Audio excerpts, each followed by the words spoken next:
in there and stood her ground and said, I'm right, as I was saying, you can continue listening to me, we're moving on. Yep, I thought it was very well done. She was incredible. There's no question about it. I think across the board, people have given her praise, and rightly so. Back to that issue of probable cause versus this contemporaneous arrest. This jury's also, they heard from the judge and have with them the charge from the judge that was worked on by the attorneys, that probable cause is something that includes totality of the circumstances, that perhaps when you talk about having probable cause to arrest someone, you can take into account all this other knowledge that apparently Travis testified to having. The fact that he had seen him on the tape before, had a confrontation with him before, and that had knowledge that he had been in there and that some other stuff had been stolen, even though he didn't know, actually he knew that, at least on tape, they didn't have Arbery taking any of it. But if they can get this jury to focus on that rather than the fact of it being a contemporaneous arrest, that's a big win for them, because the only knowledge they had that day was that there was a black man running through their neighborhood that they'd seen before.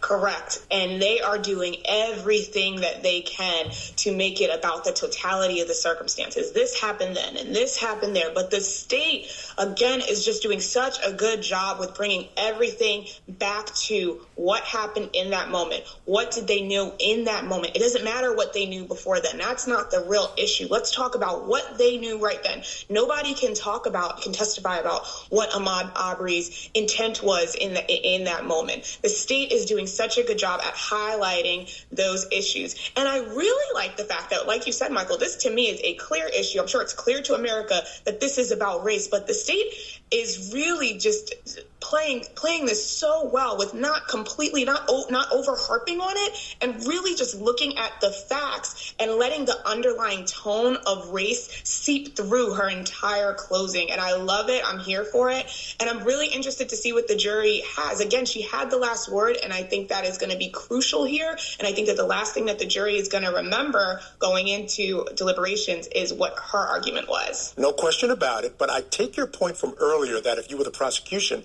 and it's been going on for 5 hours and 40 minutes deliberations, you'd be concerned. And I agree with you, because I understand that when you look at this situation, the fact that Ahmaud Arbery had done nothing wrong.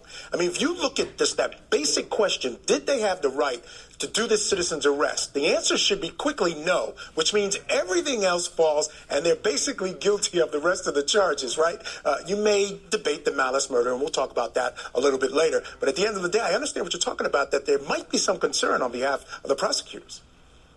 Right, because there should be, like, if you're the prosecutor, right, you want them to be able to go in and say, all right, check, check, check. I did a great job for them. I laid everything out. There should be no discussion. When we have discussion, that means that there's a battling of opinions. There's a battling of mindsets. There's conflicts in the evidence. And what is that? Reasonable doubt. The evidence itself can give reasonable doubt. The lack of evidence can give reasonable doubt, and the conflicts in evidence. And when we have continuous conversations amongst the jurors lasting hours and hours, that would concern me as a prosecutor, because that means that there's somebody in there that needs some convincing. So I might not, as a prosecutor, have done my job as good as I might have thought I did. Yep, there's a lot to consider, so we just got to keep our eye on what's going on. All right, Lauren, stand by. We're going to take a quick break. When we come back, we're going to continue with Prosecutor Linda Danikowski's rebuttal.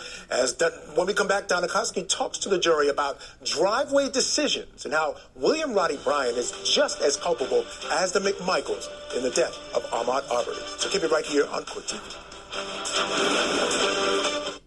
Tonight on Closing Arguments, we are in a verdict watch in the killing of Ahmaud Arbery murder trial. Was the prosecution able to convince this jury to convict all three of these defendants? Closing Arguments, tonight at 8/7 Central, only on Court TV. Sometimes evil. He was a man who kept himself to himself. Is closer than you think. How could this happen? Evil up close. Marathon begins Friday morning, 9/8 Central on Court TV. In the world of true crime, some women uphold the law, some women break the law. Both can turn your world upside down. I was so late, I couldn't drag the body. Oxygen, we live and breathe true crime. This is an important message for everyone on Medicare. Attention everyone on Medicare. Today we are talking about Medicare Part C, commonly called Medicare Advantage. If you don't have a Medicare Part C plan, you could be missing out on extra benefits simply not covered under Medicare Parts A and B. That's right, there are millions of people on Medicare but don't have a Medicare Part C plan, which covers everything in Part A and Part B, plus extra benefits only in Medicare Part C. Here's the good news. Everyone on Medicare can call now during the Medicare annual enrollment period. We will check to see if you are missing out on a Medicare Part C plan with additional benefits. Call the number on your screen. Don't wait. The deadline is December 7th, and phone lines get busy during the Medicare annual enrollment period. You don't get Medicare Part C benefits automatically, so call now before the deadline for your free, no-obligation Medicare benefits review. Just call 800-695-1455. 800-695-1455. This is an important message for everyone on Medicare. Attention everyone on Medicare. Today we are talking about Medicare Part C, commonly called Medicare Advantage. If you don't have a Medicare Part C plan, you could be missing out on extra benefits simply not covered under Medicare Parts A and B. That's right, there are millions of people on Medicare but don't have a Medicare Part C plan, which covers everything in Part A and Part B, plus extra benefits only in Medicare Part C. Here's the good news. Everyone on Medicare can call now during the Medicare annual enrollment period. We will check to see if you are missing out on a Medicare Part C plan with additional benefits. Call the number on your screen. Don't wait. The deadline is December 7th, and phone lines get busy during the Medicare annual enrollment period. You don't get Medicare Part C benefits automatically, so call now before the deadline for your free, no-obligation Medicare benefits review. Just call 800-695-1455. 800-695-1455. That's a car, and this is Drive Time. We make getting approved to get a car easy. Oh, I love easy things. Do you need a car? Big time. Well, with Drive Time, you have a 99% chance of getting approved, and it only takes 2 minutes. So, grab your phone. You got it. Go to drivetime.com. Fill out some basic info. Check. And? I got approved. That was easy. Super easy. Easy. Go to drivetime.com and shop thousands of available cars now. You can see vehicle photos, history reports, features, and see your real down payment all on your phone. Easy. Sam's anxious he won't be approved for that personal loan, so he's procrastinating. But that changes now, because Sam looked for Karma Confidence on Credit Karma to see hand-selected personal loan offers with outstanding approval odds. See tailored offers and apply with Karma Confidence today. Credit Karma. Download the app today.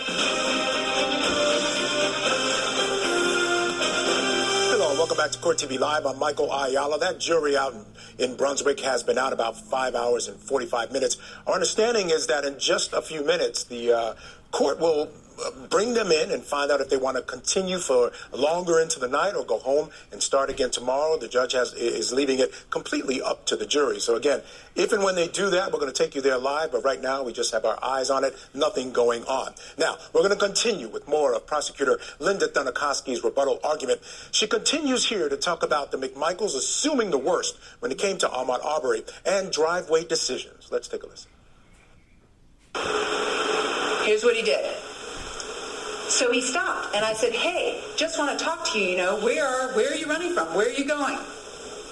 This is what he says he said. He's asking AHMAUD about what he was doing that day.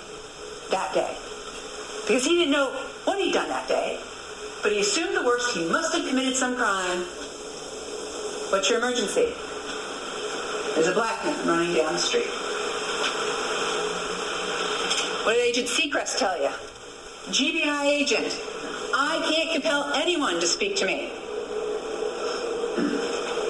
They knew better, just like Agent Seacrest knows. I can't compel anybody to talk to me.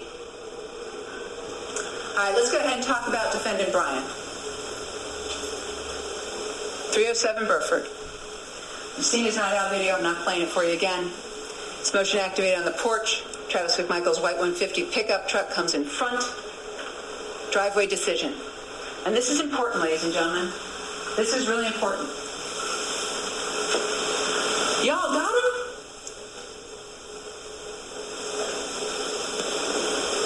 Why is this important? What does this say? Mr. Bryan, from his porch, can tell that they are chasing and trying to falsely imprison, stop, define, confine Mr. Arbery. He can tell it from his porch. He knows exactly what they're doing. Y'all got him? He knows what they're doing, and you know what he chooses to do? His independent own decision. I'm going to go join him to try and stop this guy, confine and detain him. He just joins in and starts helping. His driveway decision. That is what being a party to the crime is. You go to help some people who are committing some crimes, trying to stop this guy and detain him and confine him. He joined in. Y'all got him? He knew exactly what the McMichaels were doing. What did Mr. Bryan tell you? So I just kind of sat there for a minute and didn't really know what to do. And then he was trucking. So, he closed in on me quick. And as soon as he got up to me, I overshot the road. I was kind of angled. I overshot the road and forced him to go down into the ditch right there. Aggravated assault with a pickup truck on Mr. Bryan's verdict form? Check. And I angled my truck at him again. I think he kind of turned around. I missed him or whatever. I missed him. He was intending to hit him. I missed him. When you say, well, I missed him, what does that mean you were trying to do? You were trying to hit this person. Then at the scene, he tells Officer Minshew, one time when I cornered him up over here on Burford, he was trying to get in my truck. He tried to get in my door. Okay. Trying to get in his door. Or, Mr. Bryan, did you get so close to Mr. Arbery that Mr. Arbery had to push off from your truck, getting white fibers from his T-shirt and his palm print on your truck, because you got so close to hitting him, he had to push off to get away from you?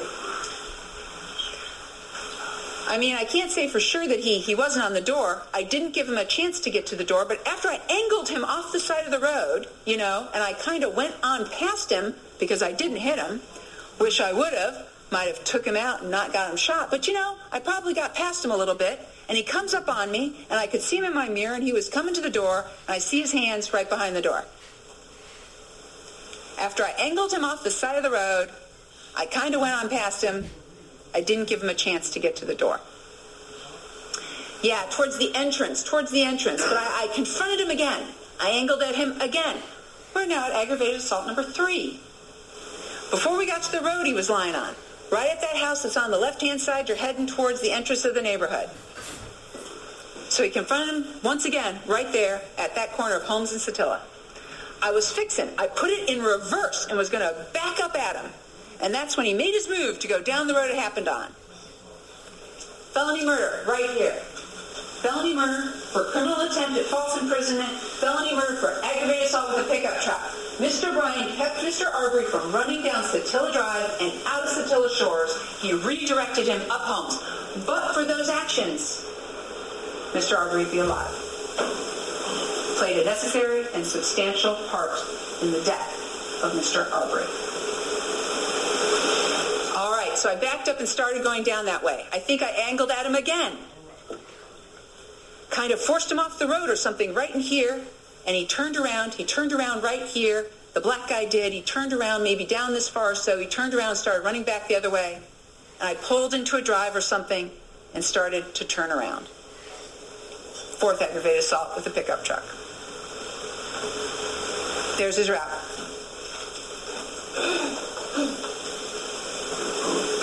There's the McMichael route, and here it is all together.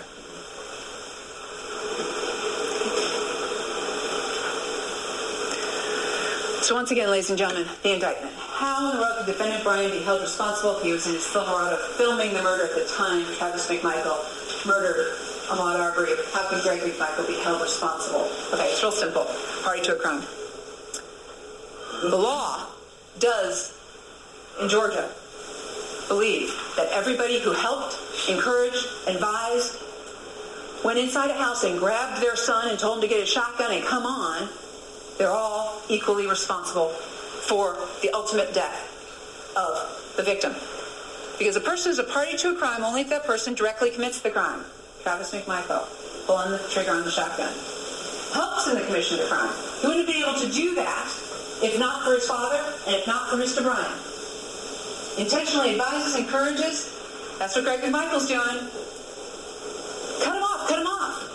Go this way. they doing in the truck? They're working together, Greg and Travis McMichael. That's why they're both responsible. Laura Hope got up here and said, Greg McMichael's not a murderer. Yes, he is. Greg McMichael is just as big a murderer as Travis McMichael is because he's a party to this crime.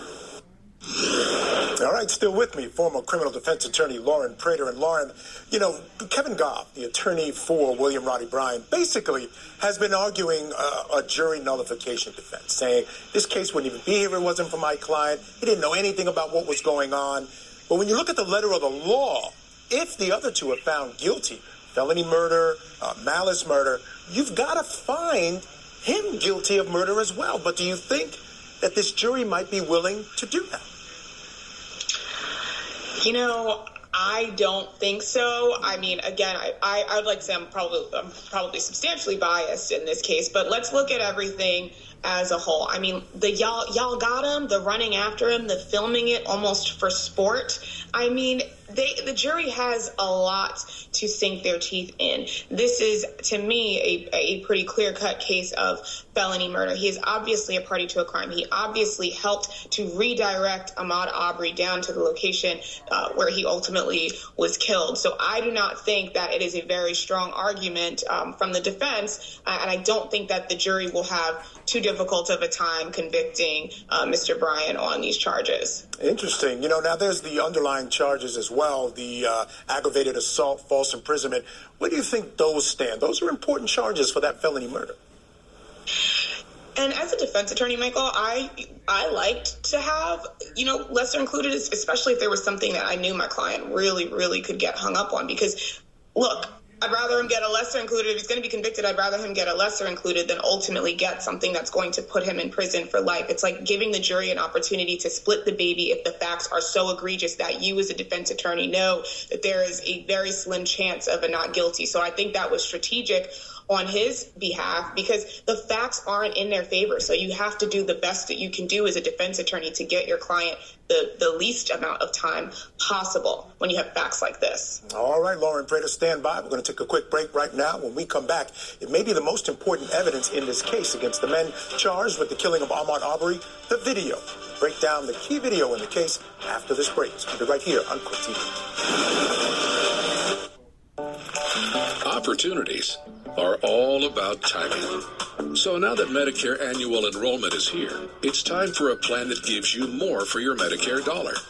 An AARP Medicare Advantage plan from United Healthcare. Call United Healthcare today to get $0 copays for primary care doctor visits, $0 copays on preventive dental, and $0 copays and deductibles on Tier 1 and mail-order Tier 2 prescriptions. Last year, our plan members saved an average of over $9,000.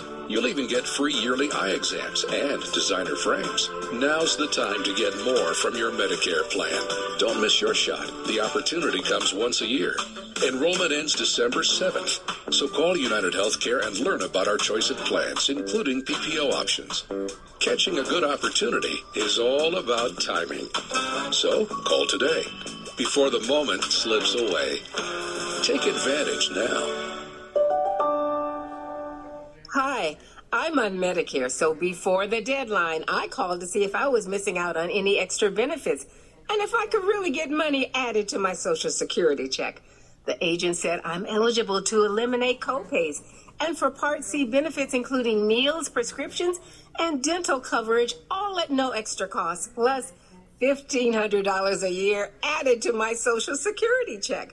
I was like, wow, thank you. You can call, too. I called to eliminate copays. I called to check my zip code.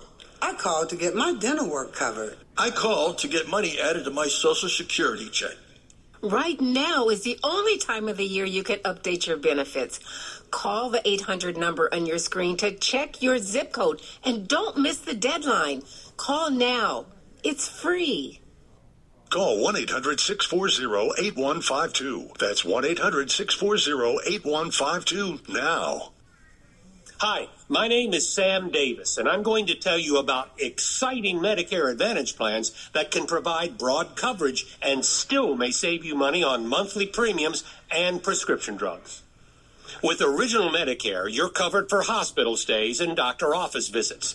But you have to meet a deductible for each, and then you're still responsible for 20% of the cost. Next, Let's look at a Medicare supplement plan. As you can see, they cover the same things as original Medicare, and they also cover your Medicare deductibles and coinsurance. But they often have higher monthly premiums and no prescription drug coverage. Now, let's take a look at Humana's Medicare Advantage plans. With a Humana Medicare Advantage plan, hospital stays, doctor office visits, and your original Medicare deductibles are covered. And of course, most Humana Medicare Advantage plans include prescription drug coverage. In fact, in 2020, Humana Medicare Advantage prescription drug plan members saved an estimated $8,400 on average on their prescription costs. Most Humana Medicare Advantage plans include a Silver Sneakers fitness program at no extra cost. Dental, vision, and hearing coverage is included with most Humana Medicare Advantage plans. And you get telehealth coverage with a $0 copay. You get all this for as low as a $0 monthly plan premium in many areas. And your doctor and hospital may already be a part of Humana's large network. If you want the facts, call right now for the free decision guide from Humana. There is no obligation, so call the number on your screen right now to see if your doctor is in our network, to find out if you could save on your prescriptions, and to get our free decision guide. Humana, a more human way to healthcare.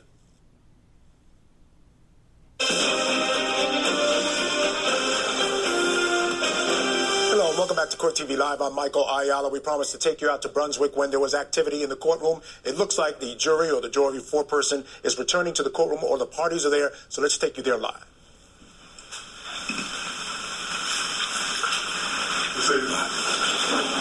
Good late afternoon. The reason I've asked you to come out is I'm just going to ask you a question. Should be a relatively simple question, but sometimes I get more information than I need. So before I ask the question, I'm going to ask you about deliberations. I don't want to know anything about the deliberations themselves. I don't want to know what's being discussed. I don't want to know anything about any votes or anything else that's taken place. All I'd like to know from you at this particular time is whether you believe, as the foreperson, that a verdict is imminent.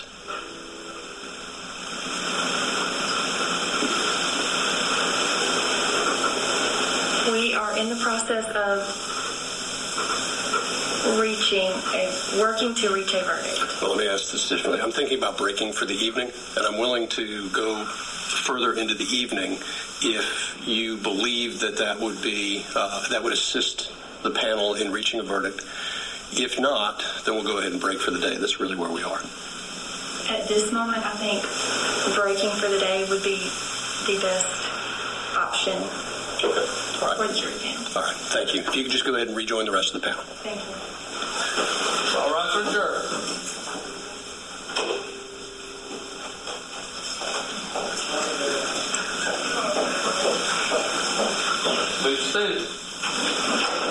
Based on that, it sounds like we probably need to go ahead and break them for the evening. What I'll do is I'll call for the panel. We'll break. As I indicated, we'll get them back in at 8:30. I normally don't bring the panel back in, but I think in this case, under these circumstances, I'll bring them back in, make sure all of them are together, that we haven't lost anybody, and make sure they understand that they cannot begin their deliberations until they are all together in the jury deliberation room tomorrow morning after we speak to them.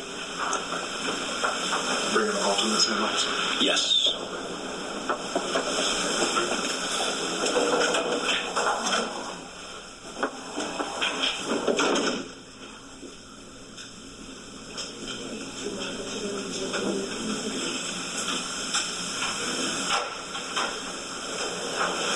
All right, so we were waiting the entire jury panel to enter into the courtroom now. Apparently, the judge said this prior to us going live on the air. That I think he was getting the alternates. Essentially, what he likes to do is bring the foreman in and talk to the foreman about those issues that you heard him discussing with them. Once they make a decision, they bring the entire jury in. So that's what's happening now. They're waiting for them to bring that entire jury in. Interesting, I couldn't quite make out what the foreman actually said they were doing, but they were working through something. But from her responses, it doesn't look like they are close to a verdict.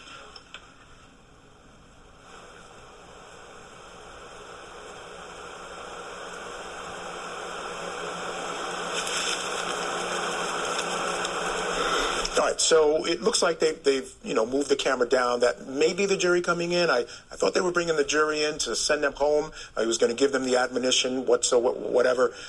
We'll get you back there in one quick second. I want to bring in my guest, former criminal defense attorney Lauren Prater. Lauren, what did you make of that exchange there? What the jury foreperson said? She said we were working through some issues and things of that nature. What did you make of that? Again, it sounds like reasonable doubt potentially, Michael, but at first I was a little bit hopeful that maybe that meant that they were going to have a verdict soon. However, as soon as they went back and said, should we break today? And she indicated that they should break tomorrow. That led me to believe that there is something that's being contemplated amongst these jurors. Yes, exactly right. When she said we're working through some issues, that means there's issues generally mean there's some people on one side and some people on the other. And that's something that, again, as you mentioned, has to be concerning to the prosecution. Did the makeup of this jury, 11 white, 1 black, skewering older, did that concern you at all in this case? A lot of outsiders and onlookers have commented about that. Yes, it did. And respectfully, especially being in the South, having, older white men, women, and having only 1 black juror. I mean, this is such a racially charged issue. I mean, in the South, this is what we deal with, unfortunately, all the time. And it's not to say that the jurors are going to go one way or the other because they're older, white, black, whatever, from the South. However, this is the situation that we're in. This is such a racially charged time in our country. And I find it difficult to believe that race is not going to play a part in these jurors' minds. Yeah, you know what's going through my mind, Lauren? If they're at this point where there are issues, maybe they're still fighting over whether it was a valid citizen's arrest or not. Maybe they've gone past that, which would certainly not be a good thing for the prosecution. But I still think the self-defense is an issue, and here's where I'm concerned. Laura Hogue, who did the closing argument for Greg McMichael, I thought she blew the dog whistle a couple of times, and one of them was blaming AHMAUD Arbery for his decisions. And oftentimes when we see these videos online of police officers involved with folks, and we see it one way, and I notice a lot of white folks might see it and say, well, why didn't they just acquiesce? Why didn't they just do what the police said? And there's some of that in this case. She called on that. She basically said, it was his decisions that resulted in this problem. They just wanted to talk to him. Why didn't he just talk to them? And that's something that I think worried me a little bit. He didn't talk to him because he didn't have to. And the prosecutor said that. You can't go in there and start a fight and then try and claim self-defense when somebody stands up for themselves. That's just not how the law works. And yes, there were plenty of things that she did that indicated that there was a dog whistle blowing. Obviously, let's talk about the fact that she was talking about his dirty toenails. I was waiting for you to ask me this, Michael, because I had a lot to say about it. I mean, let's talk about that. Let's talk about that because we actually quickly. Let me bring in Court TV legal correspondent Julia Janae. Of course, she's live in Brunswick, Georgia. Julia, I know. I heard that you mentioned that Laura Hogue, she actually gave a comment. I think either you or one of our folks out there asked her about that comment regarding the dirty toenails. And she said she had a reason for going in that direction. Tell us what she had to say.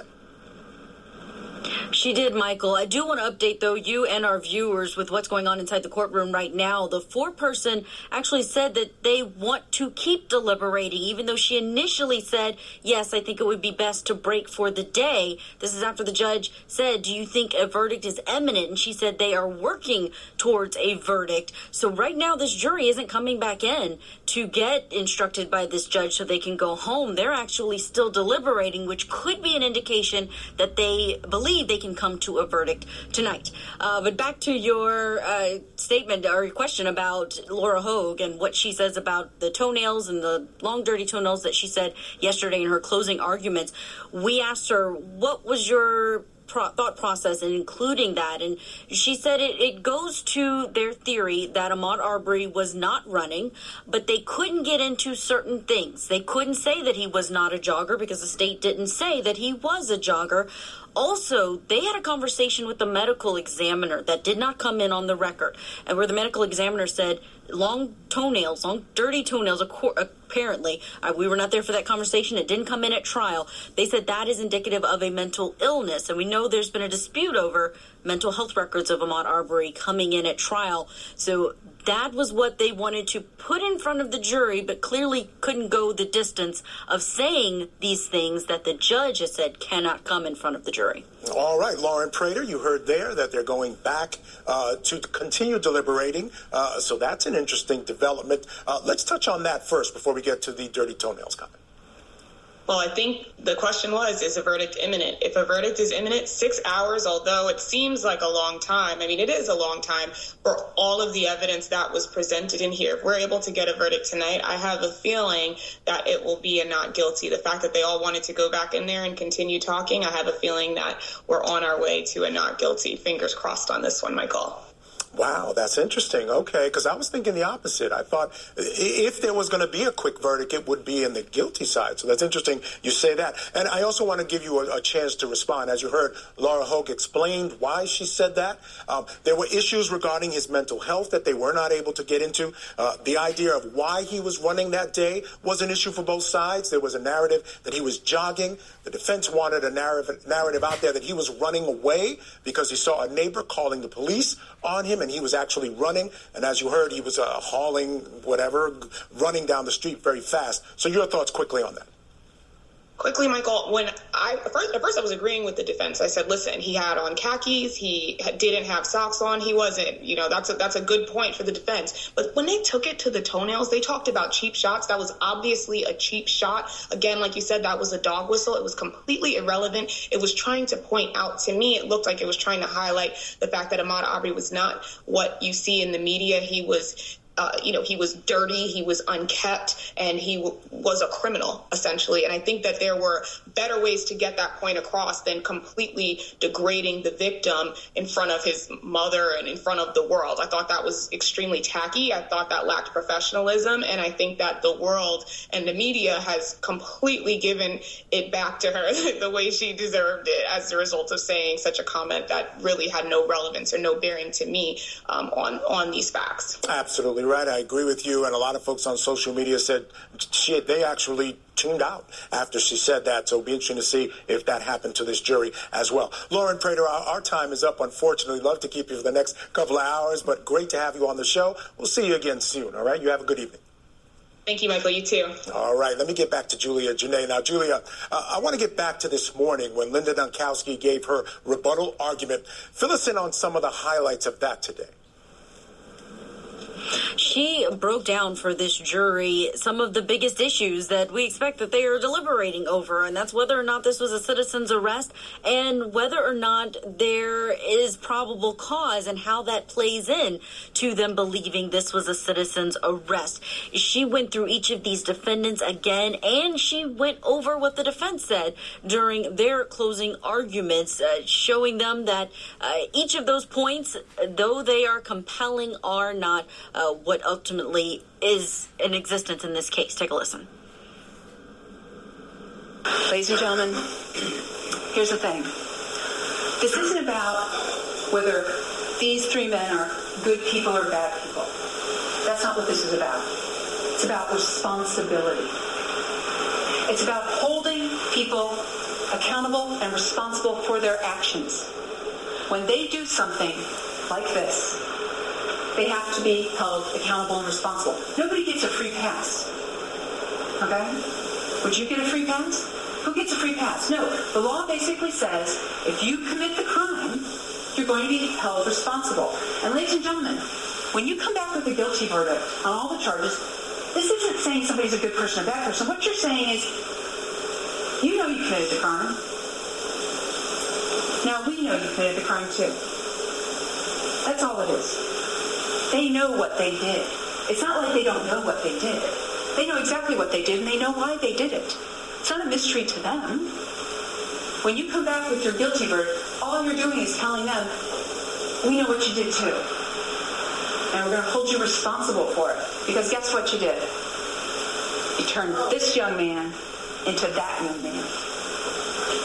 That's what you did. For absolutely no good reason at all. Ladies and gentlemen, I'm asking you to find all three defendants guilty of all the charges in the indictment. Thank you very much. A powerful way to end that closing argument, that rebuttal argument from the state, showing the side-by-side pictures of Ahmaud Arbery in life and then what this jury has seen of him after he was killed. She was passionate, and she had the entire morning, Michael, to be the only thing that these jurors heard from today. Yeah, it's certainly a powerful tool, the rebuttal argument by the state, powerful tool for them. Just want to remind our viewers where we thought the jury was going to come back into the courtroom to be dismissed for the night, but actually it turned out that they want to continue that. Perhaps they're close to a verdict or think they can come to a verdict sometime tonight in not too distant future. All right, Julia, let's continue on. Now, there was another mistrial motion today during Dunikoski's rebuttal. What was the issue there for mistrial? This had to do with exactly what she was saying during her closing arguments, and it's not typical that we see objections during opening statements or closing arguments, but this was something that the defense said they couldn't let slide. They even had to raise it a level because the judge said, no, we're just going to keep going. So they went the route of asking for a mistrial so that they could get the jury out of the room and the judge could hear their arguments. Take a listen. Your Honor, based on the final draft of the charge that the court provided us, I guess yesterday morning, the court is going to charge that a private citizen's warrantless arrest must occur immediately after the perpetration of the offense or, in the case of felonies, during escape. If the observer fails to make the arrest immediately after the commission of offense or during escape in the case of felonies, his power to do so is extinguished. That's not what the state's arguing. They're arguing and it's a clear misstatement. The court should simply instruct the state not to argue an incorrect statement of law rather than putting the burden back on the jury to understand what the state's saying, what we're saying, and now what the charge is saying. The court has the power to do so and should do so. The judge's answer on this is the instruction to the jury that these arguments are just their summary or their understanding of what the jury instructions are. And those jury instructions, that's the law that they should be considering when they're in the deliberation room, which it seems like maybe going smoothly in there, Michael. Yeah, it sounds like they're, as she said, working through the issues. Now, as we know, as we heard, the jury is back again deliberating. Give us a quick idea of who's on the jury, and it looks like we got a look at who the foreperson is. All right. I believe, I'm not sure if I was talking to you or if I was talking to Judge Ashley when I said there's two jurors that I saw that stood out to me that may be the foreperson in this case. One who's a former federal law enforcement officer, a man in his 60s. And then there's a younger woman that I've seen taking a lot of notes. So hearing that this foreperson is a woman and sounded like she may be one of the younger jurors. I don't know if it's the juror that I've been seeing really being studious even during closing arguments. This jury is made up of 12 people. There are 9 women, overwhelmingly female jury, 3 men on the jury. As far as the racial breakdown, there are 11 white jurors, 1 black juror, and those 3 alternates are still on standby, but they are not in the deliberation room. The judge said he wouldn't be dismissing them. That's 1 man and 2 women. They are all white. There were no black or any other race of the alternates, which has been a topic of conversation as to whether or not there was enough diversity on this jury to match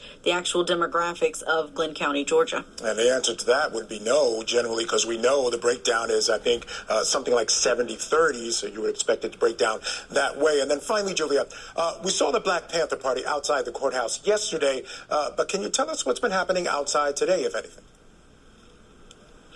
Today, there has been a presence. There are demonstrators. There's been a prayer vigil. Reverend Al Sharpton was scheduled to be here. Not the same situation that we saw yesterday when the Black Panther Party was here and they were carrying rifles. There were several dozen of them, and they had a black coffin that they brought up to the courthouse steps in honor of those who have been slain, including Ahmaud Arbery. But there are people on standby waiting to see what this verdict is going to be just everyone paying attention. There's a lot of anticipation on the ground, curiosity as to whether or not today is going to be the day or tomorrow, or if the Thanksgiving holiday is going to in any way bifurcate this deliberation process. All right, Julia, Janae, I want to thank you so much for that report. I'll let you go. Keep an eye on what's going on in the courtroom. Again, we could have a verdict. They've been deliberating now 6 hours and 17 minutes. The suggestion is that they're working through issues and are relatively close. Could have a verdict tonight.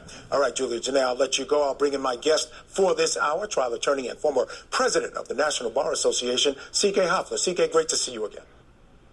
Good to be here, Michael. All right, so you heard what's going on. There was a sense that perhaps they would come in, they would be allowed to go home. They were, quote-unquote, working through issues, according to the jury foreperson. But then ultimately she said, look, we're close enough to continue, meaning that probably there could be a verdict tonight. I want to get your thoughts on that. Well, I'm really on pins and needles, because if they are deliberating this quickly, 6 hours, when if we think about it, there are 9 charges for each of the defendants. So by my math, that's 27 charges, 27 claims, 27. If they have a verdict this quickly, I don't think it bodes well for the prosecution. I really don't. I think if they are considering the evidence in this case against each of the 3 defendants, each of the counts, it would probably take longer, especially since you've got Mr. Bryant, whose counsel has argued in a fairly compelling way. I take exception to most of his arguments throughout the trial, but on this issue, that there should be a distinction in how they process what he did versus what the McMichaels did. So I do believe that they're going to come out with a verdict tonight, because otherwise they would have told the judge, we want a break for the evening. Or they would have said to the judge, we simply can't reach a verdict.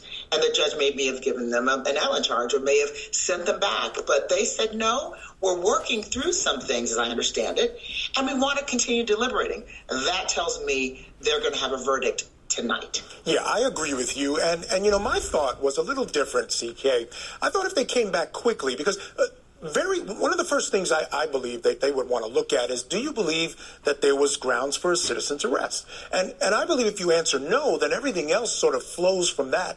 And then they might have spent a lot of time talking about Roddy Bryant and his role and what he could be guilty of. You know, I thought maybe that could cause some difficulty, even though I thought the prosecutor did a fantastic job of explaining why he is just as guilty of the others. What I want to ask you is, if in fact this turns out to be a not guilty verdict, why do you think, what are they basing it on? What would they base a not guilty verdict on here? I would think that if they come to the conclusion that there's a not guilty verdict, they're not really basing it on the evidence that was presented at trial, because I think the prosecution did a yeoman's job, a very strong job in presenting the evidence. But I do think that their bias, to the extent that there's a bias, and remember, we've got to go back to the comments of the judge who said, I feel that there's some intentional discrimination in here, but I'm going to let the case go forward because the law supports it. That's very, very significant, Michael. I can't get that out of my mind. So if they have reached a verdict of not guilty, it's because they are buying hook, line, and sinker the argument that this was a citizen's arrest, that Ahmaud Arbery was a creepy, scary, big black man that they needed to stop, and they cornered him like a rat, using their words, not mine, like a rat, and they shot and killed him because they had no choice. He was just that threatening, even though he didn't have a gun. He was smaller than any of them, by the way. He wasn't that heavy. He never spoke to them. The only thing he did was resist when there was a rifle, and he pointed really at him to try to save his life, and he ran. That's what he did. He did what most people would do to try to save their lives, but he was not the aggressor. None of the evidence pointed to that. So they must just, if they come back with a verdict of not guilty, they're setting aside all of that evidence, and they're believing the narrative. They're not looking at the law, where you've got to see someone, you have to know that there's someone in the commission of a crime for you to do a citizen's arrest. Well, there's no evidence that they knew that he was committing a crime. In fact, the evidence is to the contrary. So they would have to completely move aside, push aside the evidence in front of them, which I thought was very compelling, and say, they were in the right to do the citizen's arrest. And by the way, he was threatening, he was big, he was terrible, he was overburdening them, and they had no choice but to shoot to kill. That's what this jury would have to say. That's a conclusion they'd have to reach if they find all three of them not guilty. Yeah, you know, I think it boils down to just what you're saying and in human nature. When you look at the jury, I think they relate to the McMichaels and Roddy Bryan more than they would ever relate to Ahmaud Arbery, and they buy into this argument that the decisions made by Arbery were the problem here, not the guys that they relate to, people that they probably would feel, hey,